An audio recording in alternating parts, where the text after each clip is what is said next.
tout le monde, j'espère que vous allez bien. Je vous retrouve aujourd'hui dans une nouvelle vidéo où vous allez apprendre à réaliser les macarons au chocolat. Je sais que les macarons sont des petits gâteaux qui ont tendance à faire assez peur, surtout au début, mais vous allez voir qu'avec ma recette, c'est plutôt simple. Donc si jamais vous voulez savoir comment on fait des super macarons au chocolat faciles et rapides, regardez la vidéo. On commence la recette avec les coques à macarons au cacao. Donc commencez par tamiser le temps pour temps, donc le sucre glace et la poudre d'amande, c'est très important de tamiser les poudres.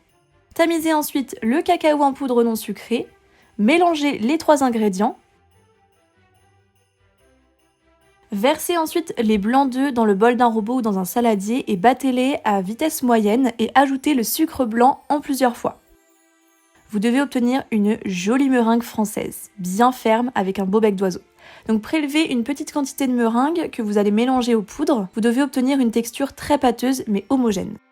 Ajoutez le reste de la meringue et là, cette étape s'appelle le macaronnage. Il faut que vous incorporiez toute la meringue aux poudres. Et il ne faut pas trop macaronner ni pas assez. Donc à quoi on reconnaît un bon macaronnage? C'est quand la pâte forme un ruban comme à l'image.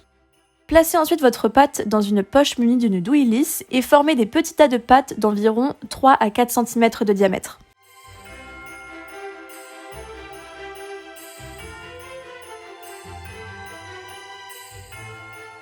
Une fois que vous avez poché toute votre pâte, tapez la plaque 3 à 4 fois sur votre plan de travail pour enlever les éventuelles bulles d'air. On l'enfourne dans un four préchauffé à 140 degrés pendant 11 à 12 minutes. Après, le temps de cuisson et la température du four va vraiment dépendre en fonction de chaque four.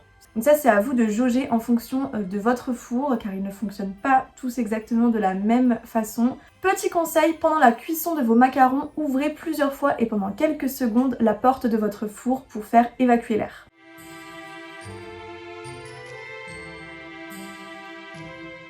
C'est parti pour la ganache au chocolat, rien de plus simple, faites chauffer la crème liquide entière et lorsqu'elle est bien chaude, incorporez-la au chocolat préalablement fondu. Je vous conseille de l'incorporer en 2 fois. Lorsque vous obtenez une jolie ganache bien lisse, mettez-la dans une poche, récupérez vos coques à macarons et garnissez-les généreusement de ganache au chocolat.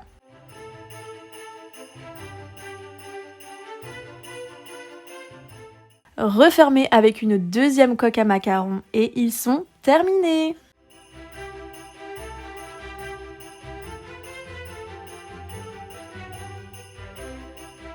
Voilà tout le monde, ma vidéo est terminée, j'espère vraiment qu'elle vous a plu. Si c'est le cas, comme d'habitude, n'hésitez pas à la liker, à me laisser plein de commentaires, à vous abonner à ma chaîne YouTube et à venir me suivre sur mes réseaux sociaux. Tout est répertorié comme d'habitude dans la barre d'infos et en attendant une prochaine vidéo, je vous fais de gros bisous.